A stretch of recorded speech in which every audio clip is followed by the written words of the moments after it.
Tuhan itu yang luar biasa ya. Saya berkata saya sampai hari ini kenapa? Karena ada teman-teman persekutuan yang selalu mengingatkan.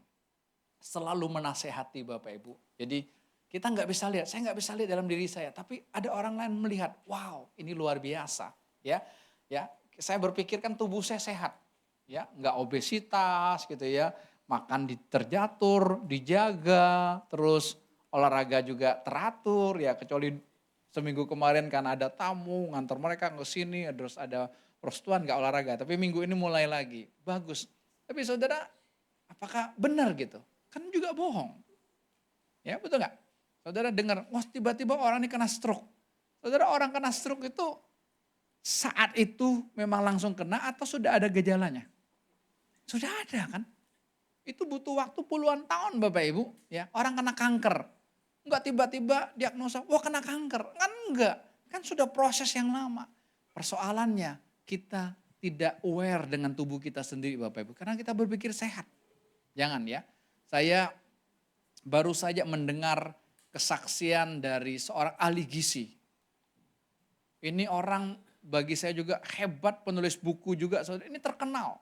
Ahli gizi yang dia mengajarkan bagaimana kita memaintenance tubuh kita, pola makan Bapak Ibu, itu betul-betul luar biasa. Badannya aja tuh six pack, berotot ya. Kita tahu kalau orang yang suka nge-gym itu kan berotot kan, ini kan gede gitu ya. Ya kalau larinya aja begini. Kalau kita kan larinya begini, kalau orang betul larinya begini. Betul kan? Ya kan? Wah keren, pokoknya keren saudara.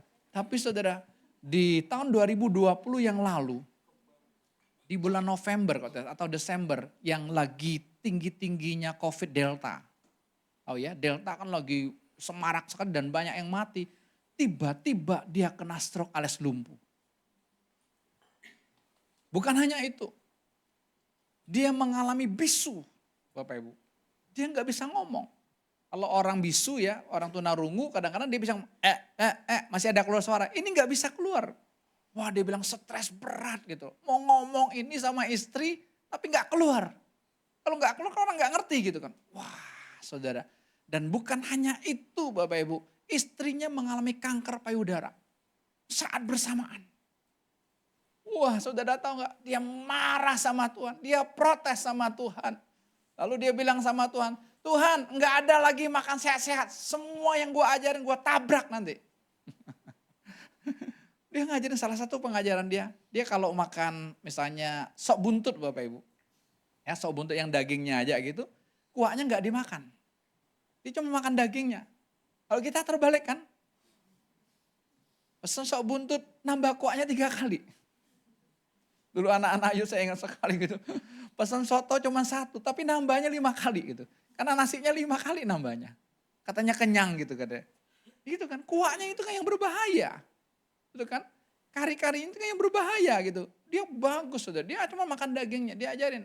Dia makan 2 mangkok, cuma dagingnya aja. Bagus kan, sehat. Bisa saudara tahu, tiba-tiba dia mengalami kelumpuhan.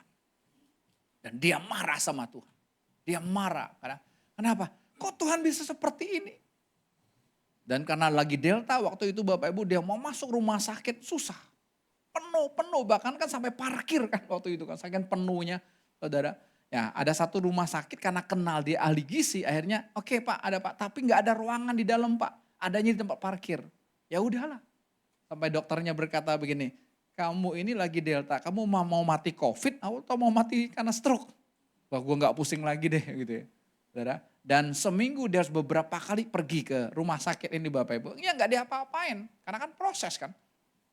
Tapi dokternya bilang ini, udah yang penting lu keluar dari rumah. Karena kalau orang stroke tuh di rumah sendiri bengong, itu tambah stres. Biar sekalian refreshing lah.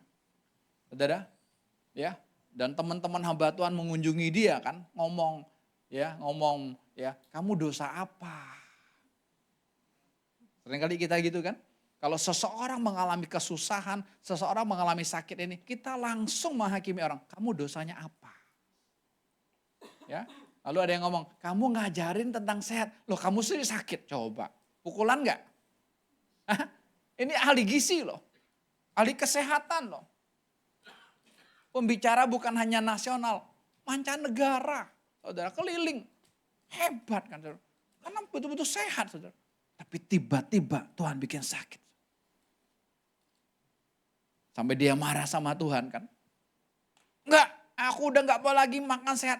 Aku mau hajar semua. Yang ku ajar bukan lemak, gua sikat.